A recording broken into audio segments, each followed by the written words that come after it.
Now to a man who sold everything to buy land by the beach to build up a business to support his family, only to have half of it snatched from underneath him by a small group of Aborigines who claimed it was a sacred site and demanded the land be handed over to them for free.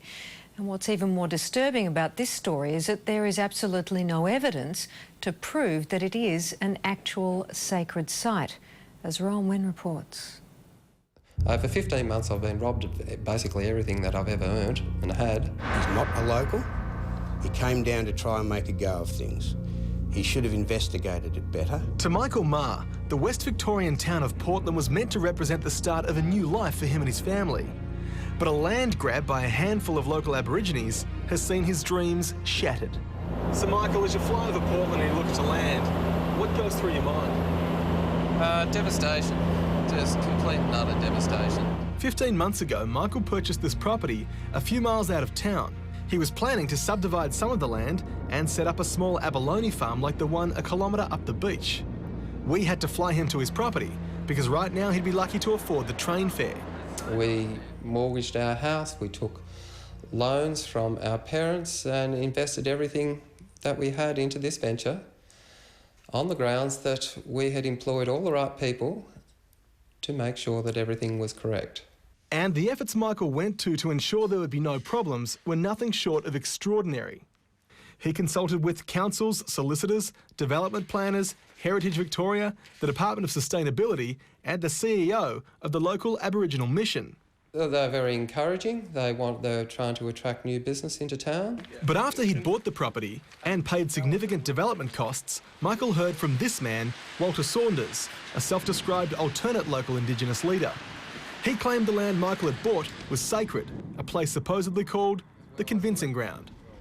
So Michael, this bit of land here is the sacred site, is it?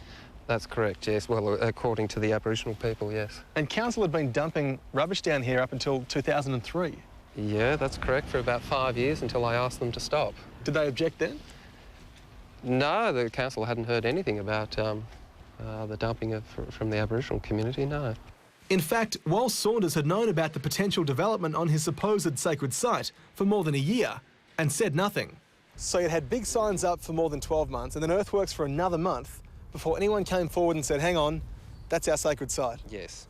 And how much had you spent at that point? Oh, we'd spent well over $1 million by that stage. Wal and at least 2 of his relatives claim this beach was the site of a fight between whalers and Aborigines almost 180 years ago. It is our Gallipoli, it is our wounded knee. That's what it means to us. But if you want actual proof of any historic conflict, forget it. You'll have to take Wal's word for it. No one knows what happened, if it happened, when it happened, if anyone was killed, whether those Aboriginals came from here, how many Aboriginals actually lived here, no one knows. Even some local Aborigines question whether the land is actually sacred, but Wal expects us to trust him. How many historians back your view that this is a sacred site? I don't know. Wouldn't have a clue. Are there any historians who back your view? I don't know. Wouldn't have a clue. Still, Wal's say-so was apparently enough to convince Victorian Planning Minister Rob Hulls to declare the site sacred and ban Michael from touching his own property, even though Michael had a planning permit from council and other parts of the sacred site had already been developed by others. It's beyond comprehension how it could actually come to this. Keen to appease the locals, Michael suggested a compromise. He offered to give his 15-acre foreshore to the local Indigenous community. Offered to employ them to restore the park, so they have an input into their symbolic sacred land. What was their response? I got no response. They didn't even take it on board. While Saunders wanted more, and he wanted it for free. We said thanks for the offer, but no thanks. End of story. And now, in a stunning move, the state government has told Michael he has to hand over 55 acres of his 110-acre property for free. That's right, he loses half his land, the good half near the ocean, and he won't receive a cent of compensation. Basically, who with the most money wins, and I'm having to fight the state government, and obviously I lose. Michael has recently separated from his partner due to all the stress and is now $1.3 million in debt. How much does it cost you out of your own pocket to make this claim? Nothing. you just have to shake your head and say, how the hell did this happen? Shadow Minister for Planning Ted Baillieu believes the state government has a moral obligation to pay Michael compensation for losing his land. They've gone out of their way to undermine this family. They've gone out of their way to drive this family to the financial wall. That's a disgrace. Rob Hulls wouldn't sit down to be questioned by us, but on radio this week, he was unapologetic for taking Michael's land and driving him to bankruptcy. He can either get back to the negotiating table or indeed he can take his chances at VCAT. And this may not be the only land claim in the area.